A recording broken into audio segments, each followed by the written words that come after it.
Por que será que a gente ama certos personagens, mas tem uma completa repulsa por outros? O fato de gostarmos ou não de um personagem é algo bem pessoal. Às vezes nós não gostamos de algo simplesmente porque o santo não bateu, né? Porém, é evidente que existem algumas formas de propositalmente tornar um personagem mais ou menos querido pelo público. E é sobre isso que eu queria falar hoje. Sobre algumas coisas que para mim tornam um personagem extremamente insuportável de se acompanhar. E o contrário também, coisas que fazem o personagem ser muito carismático. E como a gente tá falando de história e desenvolvimento de personagens, eu já fui ligeiro e aproveitei o patrocinador desse vídeo para recomendar uma ferramenta gratuita e extremamente útil que é o Milanote. Eu já falei deles aqui antes, mas caso você tenha caído de paraquedas, o Milanote é uma ferramenta de organização visual voltada para projetos criativos. A ideia dessa ferramenta é funcionar como um quadro em branco que você pode usar para estruturar as ideias de algum projeto que você tenha, seja ele qual for, colocando notas, imagens, mapas mentais e por aí vai. Eu tenho usado o Milanote para muitas coisas, mas principalmente para a organização e planejamento de histórias, e eu acho que esse é o ponto que a maior parte do meu público pode se interessar, pois muitos de vocês que me acompanham querem criar suas próprias histórias, seus mangás e até aquelas fanfics de qualidade duvidosa, né? E acaba que o Milanote ajuda muito nessa parte por conta dos templates. Graças a eles, você não precisa começar os seus projetos do zero. A ferramenta já conta com vários templates que são feitos para atender necessidades específicas, como a criação de storyboards, ideias para a criação de uma ilustração, ou até mesmo a escrita de uma história ou personagem. E o melhor de tudo é que, como eu disse antes, o Milanote é 0800. Você não paga absolutamente nada para usar e sem limite de tempo. Então, se você quiser organizar melhor os seus projetos e não deixar eles bagunçados que nem o quarto do Togashi, basta clicar no primeiro link aqui na descrição para conhecer o Milanote. Confia no pai que a ferramenta é muito boa, meu bruxo.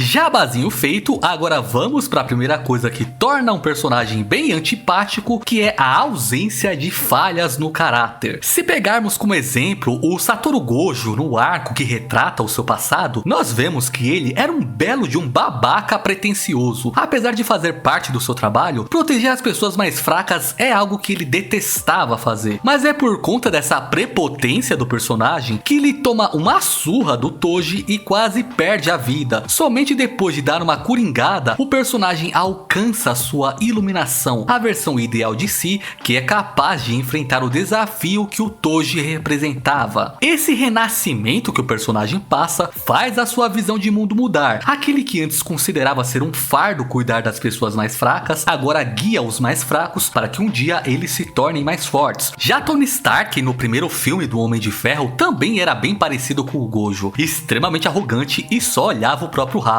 Somente depois de quase morrer que nem um mendigo numa caverna e entender que as coisas que ele fazia produzindo armas eram erradas, ele evolui como ser humano e tem a sua luta final contra o vilão do filme. Em Fullmetal Alchemist, Edward também era um sujeito arrogante e prepotente. Ele tenta ressuscitar a própria mãe em um ritual proibido de alquimia e, ao invés de aceitar a gravidade da cagada que ele fez, ele tenta desfazer as consequências das ações dele, fazendo mais do mesmo. Ele tenta recuperar o corpo do seu irmão, adquirindo mais poder. Somente no final do anime, o Edward percebe que ele tinha que fazer o oposto. Ao invés de buscar mais poder, ele sacrifica todo o poder que ele já tinha para salvar o irmão dele, não conseguindo mais usar alquimia. Então, ao invés de conseguir consertar tudo com alquimia, agora ele tem que trabalhar em conjunto com outras pessoas. Eu dei todos esses exemplos para mostrar que nós, como seres humanos imperfeitos, nos conectamos mais com personagens que também são imperfeitos, que possuem falhas de caráter que precisam ser corrigidas. Mas para essa conexão com o público funcionar, o personagem primeiro precisa reconhecer e encarar as suas falhas. Além disso, ele também precisa corrigir essas falhas em algum nível, alcançando assim a sua iluminação, a melhor versão de si mesmo. E por fim, a obra precisa mostrar as dificuldades e desafios que o personagem passa nessa jornada, como derrotar um vilão vilão que é muito superior a ele. Isso não somente faz o personagem ser mais interessante e carismático aos nossos olhos, mas acima de tudo, torna ele mais humano. Essas são coisas que não acontecem com uma outra personagem que não é nem um pouco querida, chamada Capitã Marvel.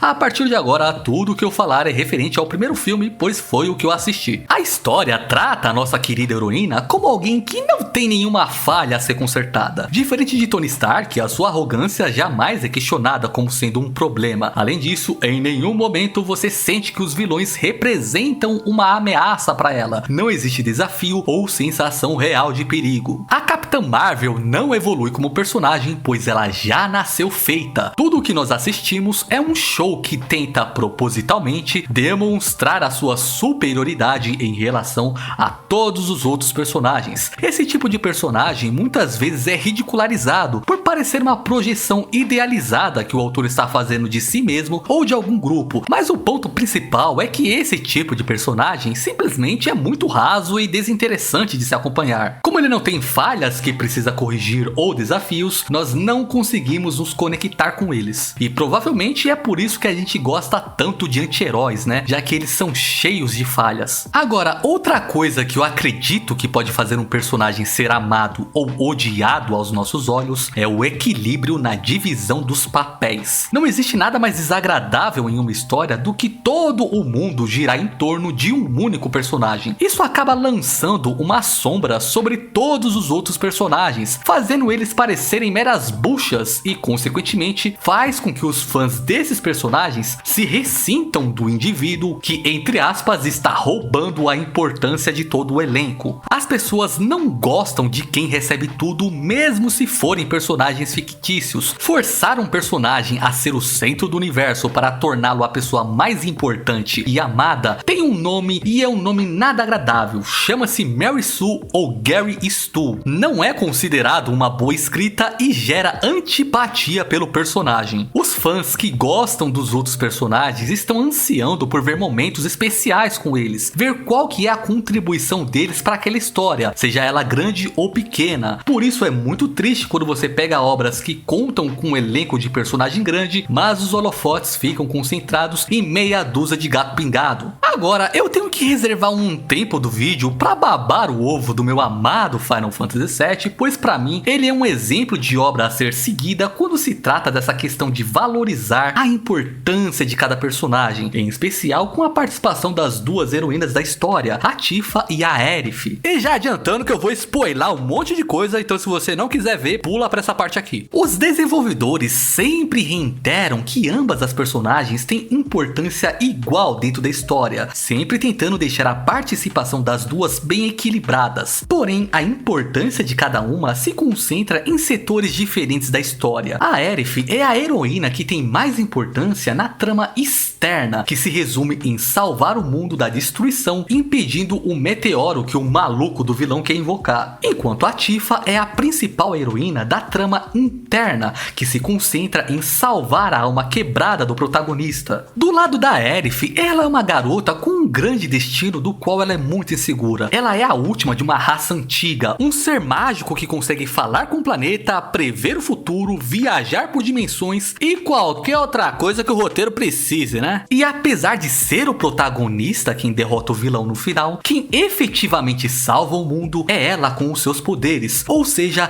a Aerith é apelona pra cacete. A tragédia da sua história é que ela só quer viver uma vida normal, fazendo coisas normais como tentar resolver os seus sentimentos românticos por dois homens diferentes. Mas ela nunca pode ser normal, pois ela é destinada a algo maior. Sephiroth no koto, watashi ni makasete. Sephiroth wa kuro materia tsukau hazu. Tomerareru no wa watashi dake.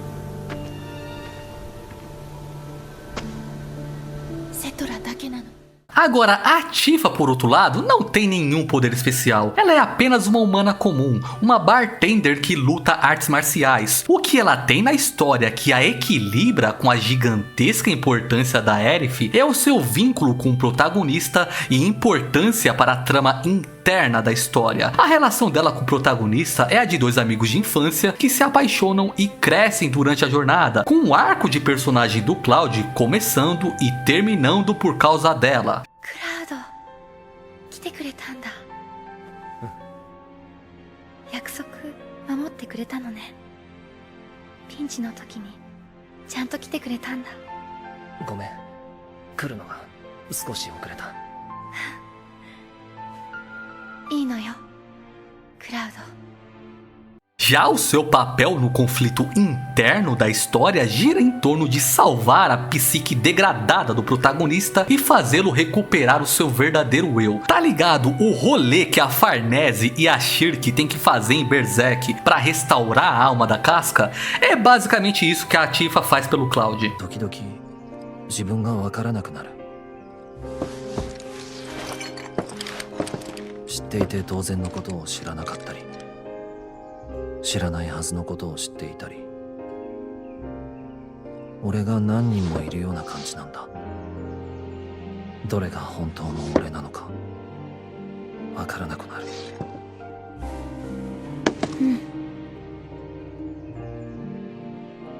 ソルジャーは劣化するらしい。俺は劣化しているんだと思う。多分急速に。クラウドは大丈夫だよ。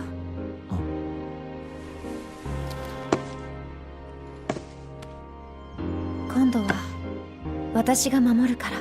Para que o protagonista seja capaz de superar o vilão, também conhecido como a ameaça externa, ele deve primeiro superar a si mesmo, ou seja, a ameaça interna, a falsa persona que ele tem. E o papel da Tifa é ajudar ele nesse conflito interno. No final do dia, os problemas da história foram resolvidos graças à participação de todos os personagens. O Cloud pode ser o protagonista, mas em nenhum momento a obra diminui a importância dos outros personagens para fazer o Cloud parecer melhor artificialmente. Nas palavras do próprio Tetsuya Nomura, o designer do personagem, o Cloud provavelmente é um dos personagens mais fracos da ficção, mas é justamente isso que torna ele mais humano. Eu sinto que o Jujutsu Kaisen também está fazendo um excelente trabalho nesse departamento, já que todos os personagens estão tendo um papel fundamental para conseguir derrotar aquela desgraça do Sukuna que é apelona pra cacete. Até mesmo personagens que não tiveram tanto destaque na obra estão tendo a oportunidade de contribuir para a conclusão da obra, então eu tô gostando bastante nisso no Jujutsu. Então, resumindo esse ponto, pessoal, para um personagem fazer parte de um elenco, ele não pode fazer tudo, caso contrário, você acaba pegando uma antipatia por ele. Agora, para concluir o vídeo, eu queria saber quais são as coisas que fazem você gostar ou deixar de gostar de um personagem. Como isso é algo bem pessoal, eu imagino que vai ter muitas respostas diferentes. Enfim, pessoal, basicamente era isso que eu queria falar. Muito obrigado por vocês terem me assistido até aqui. Obrigado aos membros do meu canal que apoiam a criação desse conteúdo. E eu vejo vocês no próximo vídeo.